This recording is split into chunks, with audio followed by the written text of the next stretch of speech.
Hello students, welcome to study master. I am GS Rai. और आज जो है हमारा 11th डे है, जो आपकी सीरीज शुरू हुई है 60 दिन की। आपको 60 डेज में सारे current affair Haryana civil services के अकॉर्डिंग करवाए जाएंगे। आज हमारा 11वां दिन है। जिन्होंने पुराने 10 लेक्चर्स नहीं देखे वो डिस्क्रिप्शन बॉक्स में जाके लिंक दिया गया, वहां से जाके देख सकते हैं। डिस्क्रिप्शन बॉक्स में और भी कई इंपॉर्टेंट लिंक दिए गए हैं, वहां से जाके आप लोग जो है सारी चीजें देख सकते हैं और असेस कर सकते हैं। चलिए शुरू करते हैं आज का हमारा फर्स्ट क्वेश्चन। और स्टूडेंट्स, वीडियो को लाइक और शेयर करना आपकी जिम्मेवारी है, तो इतना तो अपनी जिम्मेवारी जरूर निभा दिया कीजिए। फर्स्ट क्वेश्चन देख लो। Which is the author of book title लोकतंत्र, राजनीति एंड धर्म। तो भाई इस तरह की जो पुस्तक होती है जिसका कुछ टाइटल लोकतंत्र, राजनीति और धर्म है, तो ऐसी पुस्तक जो एग्जाम में पूछ ली जाती हैं, ऐसी पुस्तकें हाईलाइटेड रहती हैं। तो इन बुक्स के बारे में एग्जाम में एग्जामिनर जरूर आपसे पूछता है। तो इसके राइटर कौन है, इतना आपसे पूछा गया है। राइट आंसर क्या है? ए सूर्य प्रकाश। तो बुक का नाम याद रख लो, लोकतंत्र, राजनीति एंड धर्म। ऑथर कौन है? A Surya Prakash. Next question देखिए। Centre appoint committee to revisit criteria for determining EWS. क्या है EWS? Economic weaker section. Who will head the committee?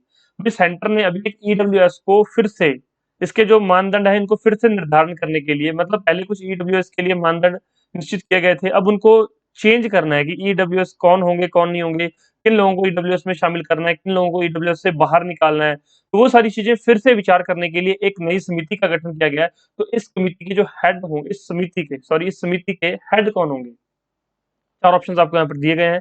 Right answer क्या है? अजय भूषण पांडे। राइट आंसर क्या है? अजय भूषण पांडे जो है ईडब्ल्यूएस समिति के जो है चेयरमैन होंगे, हेड होंगे। तो ऐसे क्वेश्चंस पूछे जाते हैं, कोई लेटेस्ट न्यूज में रहती है ना जो समितियां या कमेटीज, तो उनसे क्वेश्चन बन जाता है। Who has been awarded the Woman of the Year by world athletics? Very important question. World athletics द्वारा वुमन ऑफ द ईयर किसे सम्मानित किया गया है? किसको किया गया है? अंजू बॉबी जॉर्ज। नेक्स्ट देखो।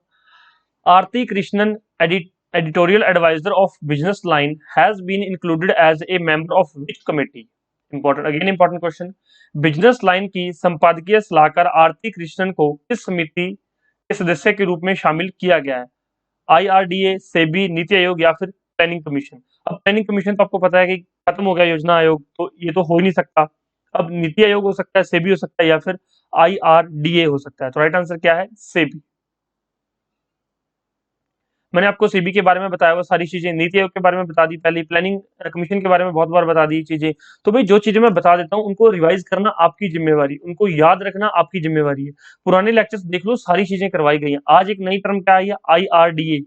तो ये है क्या? Insurance regulatory and development authority of India. ये आई होता है, insurance regulatory and development authority of India. इसकी स्थापना कब हुई? 1999 के अंदर, 1990 में। ठीक है, 1999 में। और इसका हेडक्वार्टर कहाँ है? इसका हेडक्वार्टर हैदराबाद के अंदर। अब ये काम क्या करता है? आपने एलआईसी का नाम सुना होगा, लाइफ इंश्योरेंस कंपनी, जिसकी स्थापना 1956 में हुई थी। तो एलआईसी के अंदर आप लोग जो भी बीमा करवाते हैं, इंश्योरेंस करवाते हैं, उसके कोई ना कोई प्रीमियम रेट्स हैं, प्रीमियम रेट्स डिसाइड करने होते हैं। क्या प्रीमियम रखना है, मतलब कितना मानदेय तय किया गया कि भरना है उसमें आपको। एलआईसी के अंदर और काफी तरह के जो है बीमाज होते हैं। एलआईसी छोड़ो, बहुत सारी कंपनियां हैं, जीआईसी है और भी कई कंपनियां हैं, यूनाइटेड इंश्योरेंस कंपनी है। तो उन कंपनियों को ये क्या करती है?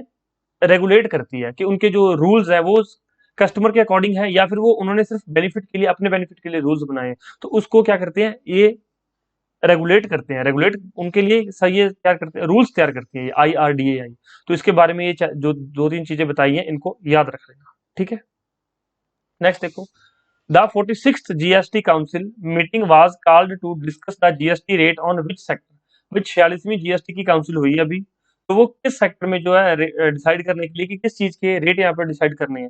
वो भी टेक्सटाइल से संबंधित है। टेक्सटाइल, यहाँ पर ऑयल है, यहाँ पर ये उबलना हो गया, यहाँ पर तेल आना था, तो यहाँ पर टेक्सटाइल से संबंधित है। राइट आंसर याद रखना कि 46 जीएसटी काउंसिल हुई है, जीएसटी काउंसिल। और जीएसटी किस अमेंडमेंट के तहत, ये आपके लिए क्वेश्चन है, किस अमेंडमेंट के तहत जीएसटी को संविधान में शामिल किया गया है? ये क्वेश्चन पूछा जाएगा आप सामने आपसे। नेक्स्ट देखो। China has claimed which Indian state as south Tibet. भाई चाइना ने एक भारतीय स्टेट को साउथ तिब्बत के जो है उसमें दावा किया कि ये हमारा साउथ तिब्बत है। तो वो किस स्टेट की बात कर रहा है? तो वो हमारे किस स्टेट की बात कर रहा है? अरुणाचल प्रदेश की। राइट आंसर क्या है? Arunachal. RBI has imposed certain restriction on Indian Mercantile Cooperative Bank Limited regarding conducting of banking business of for 6 months. Where is the headquarter of the bank located? तो भाई ये मर्सेंटाइल कोऑपरेटिव बैंक लिमिटेड है, इसका यहाँ पर आपसे क्या पूछा गया है, इसका हेडक्वार्टर पूछा गया, तो इसका जो हेडक्वार्टर है कहाँ पर है, कहाँ पर इसका हेडक्वार्टर, लखनऊ के अंदर। नेक्स्ट क्वेश्चन देखिए, the government of India has made it mandatory for the telecom companies to store international calls, satellite phone calls, conference calls and messages for minimum period of how many years. मतलब भारत सरकार ने क्या कहा है कि जो जितनी भी इंटरनेशनल कॉल्स होती हैं, जितनी भी सैटेलाइट फोन कॉल्स होती हैं और जितनी भी कॉन्फ्रेंस कॉल्स होती हैं, इनको मिनिमम कितने समय के लिए स्टोर करना पड़ेगा, जो इनकी रिकॉर्डिंग्स है वो कितने समय के लिए अपने पास रखनी पड़ेंगी। तो कम से कम सरकार को जो है कितने टाइम के लिए, 2 साल के लिए सारी चीजें अपने पास स्टोर करनी पड़ेगी। ये दूर संचार कंपनियों को अपने पास स्टोर करनी पड़ेगी, सरकार ने ये अनिवार्य कर दिया। नेक्स्ट क्वेश्चन देखो, the national commission for women foundation day is celebrated on which date? तो NCW, national commission for women, तो ये किस दिन मनाया जाता है, किस दिन मनाया जाता है? जनवरी 31 को, national commission for women foundation day. Next देखो, how many seats have gone to polls in the first phase of Manipur election 2022? तो भाई मणिपुर चुनाव 2022 के पहले चरण में कितनी सीटों पर मतदान हुआ? 38 सीट पर। नेक्स्ट क्वेश्चन देखिए, very important question, Zmiinyi island, जिसको स्नेक आइलैंड भी कहते हैं, which was seen in the news, is located in which sea और ओशन? तो जमीनी द्वीप या फिर जिमाइनी आइलैंड या स्नेक आइलैंड, ये न्यूज में देखा गया अभी, और लोकेटेड इन विच सी या ओशन, तो ये किस ओशन के अंदर है? तो ब्लैक सी के अंदर है, याद रखना। स्नैक आइलैंड है और ब्लैक सी है, याद रखना, और ये जमीनी आइलैंड, ये दोनों नाम याद रखने हैं। ये न्यूज के अंदर है। आप लोग क्या करते हो, आप लोग कहते हो कि सर हमने वर्ल्ड ज्योग्राफी बड़े ध्यान से पढ़ी थी, लेकिन फिर भी हमारा क्वेश्चन सॉल्व नहीं हुआ, क्योंकि वो क्वेश्चन आपकी वर्ल्ड ज्योग्राफी से था ही नहीं, वो क्वेश्चन आपके करंट अफेयर से था। तो इसलिए जो इस तरह की प्रॉब्लम्स होती है स्टूडेंट्स को, वो अगर आप ये लेक्चर देख रहे हो तो आपको कोई प्रॉब्लम एग्जाम में जाके नहीं होगी। कभी ये नहीं लगेगा कि ये क्वेश्चन पता नहीं कहाँ से आ गया, आपको सारे क्वेश्चन पता चलेंगे कि कौन सा टॉपिक कहाँ से लिया गया है। The Rare Disease Day RDD 2022 is an event organized on which of these days? तो दुर्लभ रोग दिवस 2022 में इनमें से किस दिन आयोजित किया गया है? राइट आंसर क्या है? फरवरी 28। क्या नाम है इसका? Rare disease day, RDD। Which actress has won the Best Actress in the Leading Role awards at the 94th Oscar Award 2022?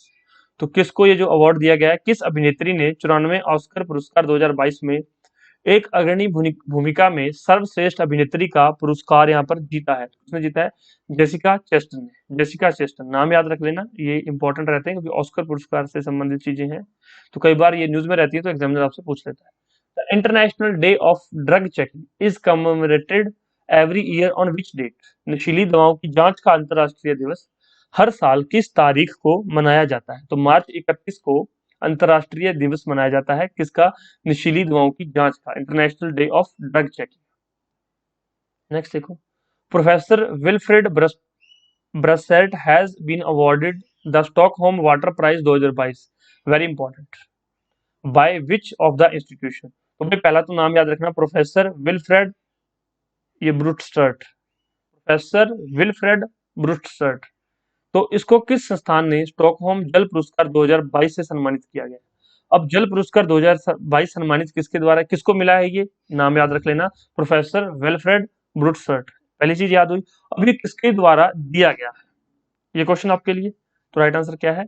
Stockholm अंतरराष्ट्रीय जल संस्थान के द्वारा दिया गया। अगर आपने ये नहीं पढ़ा हुआ, अगर आपने ये लेक्चर नहीं देखा था, अगर करंट अफेयर में पढ़ रखा है फिर तो ठीक है, अगर आपने नहीं देखा नहीं सुना तो फिर आप क्या सोचेंगे कि ये पता नहीं कौन देता होगा, वहां पर जाके कंफ्यूजन क्रिएट हो जाती है। हालांकि यहाँ पर साफ साफ लिखा है स्टॉकहोम अंतरराष्ट्रीय जल संस्थान, लेकिन वहां पर क्या लगेगा कि ऐसा तो मैंने पढ़ा ही नहीं कहीं पे, तो फिर वहां पर असमंजस में क्वेश्चन गलत हो जाते हैं। Which state UT has launch the second phase of Ladli Lakshmi scheme 2.0 to encourage girl child? तो ये किस जो है स्टेट ने लॉन्च की है? पहले भी बहुत न्यूज में रही थी, मध्य प्रदेश ने लॉन्च की थी स्कीम लाडली लक्ष्मी स्कीम। अब इसका दूसरा वर्जन जो है 2.0 जो है लॉन्च कर दिया गया है। What is the theme of national technology day 2022? तो राष्ट्रीय प्रौद्योगिकी दिवस 2022 का विषय क्या है? Integrated approach in science and technology for sustainable development. सतत भविष्य के लिए विज्ञान और प्रौद्योगिकी में एकीकृत दृष्टिकोण। ये इंपॉर्टेंट है, याद रख लेना। थीम पूछा गया नेशनल टेक्नोलॉजी डे 2022 का, integrated approach in science and technology for sustainable development, sustainable future. As per the Public Affairs Center, which of the following state has taken the top slot among the 18 large states in governance performance? Public affair centre के अनुसार निम्नलिखित में से किस राज्य ने शासन के प्रदर्शन में 18 बड़े राज्यों में शीर्ष स्थान प्राप्त किया है? तो भाई केरल ने बड़े राज्यों में गवर्नेंस परफॉर्मेंस में शीर्ष स्थान स्थापित किया है। तो बताइए कितने स्टूडेंट्स को बेनिफिट हो रहा है इस लेक्चर से? क्योंकि आपके कमेंट मैं सारे देखता हूँ, काफी स्टूडेंट्स कह रहे हैं कि सर हमें बहुत फायदा हो रहा है, अच्छे लेक्चर्स हैं, जो पूछता हूँ वीडियो में वो बताते भी हैं स्टूडेंट्स। और कई स्टूडेंट्स आते हैं और देखते हैं चले जाते हैं, ना ही वो वीडियो को लाइक करते हैं ना ही वो कोई कमेंट करते हैं। तो भाई कमेंट करोगे तो थोड़ा सा इंटरेक्शन बढ़ जाएगी हम लोगों की, नहीं करोगे तो ठीक है, फायदा तो आपको हो ही रहा है। Recently, which of the following institution has published the 6th edition of the National Formulary of India to promote rational use of medicine in the country? तो हाल ही में निम्नलिखित में से किस संस्थान ने देश में दवाओं के तर्कसंगत उपयोग को बढ़ावा देने के लिए भारत के राष्ट्रीय सूत्र का 6ठा संस्करण प्रकाशित किया है? 4 ऑप्शंस हैं, ऑप्शन पढ़ेंगे कंफ्यूज हो जाएंगे। नाम याद रख लो, इंडियन फार्माकोपिया कमीशन, भारतीय फार्माकोपिया आयोग ने जो है दवाओं के तर्कसंगत उपयोग के लिए, इनको बढ़ावा देने के लिए 6ठा संस्करण जो है प्रकाशित किया है, भारत फार्माकोपिया आयोग। The center has recently constituted a Central Vista Oversight Committee. Important है ये Central Vista Oversight Committee, who has been appointed as the chairman. तो केंद्र ने हाल ही में एक केंद्रीय विस्टा निगरानी समिति का गठन किया है। इसके अध्यक्ष के रूप में किसे नियुक्त किया गया है? किसको किया गया है? रतन पी वटल को, रतन पी वटल को जो है नियुक्त किया गया है। इसके अलावा हमारे पास क्वेश्चन बैंक अवेलेबल है, test series, short notes, study material, किसी भी चीज की आपको नीड है तो आप लोग व्हाट्सएप कर सकते हैं। शॉर्ट नोट्स आपको जो है 15 से 18 दिन में आपका सारा सिलेबस जो है अच्छे से कवर करवा देंगे, आपकी 100% सिलेबस कवरेज हो जाएगी और according to the syllabus and exam आपको प्रोवाइड किए जाएंगे। कोई डाउट हो पूछ सकते हो आप, और नेक्स्ट वीडियोस के लिए आप लोग चैनल को सब्सक्राइब कर लो, साथ में बेल आइकन जरूर दबाएं, और हमारा जो है ऑफिशियल टेलीग्राम चैनल है डिस्क्रिप्शन बॉक्स में जाके वो भी आप लोग जो है ज्वाइन कर सकते हैं, वहां पर सभी अपडेट्स सबसे पहले दे दिया। चलिए मिलते हैं नेक्स्ट लेक्चर में, धन्यवाद।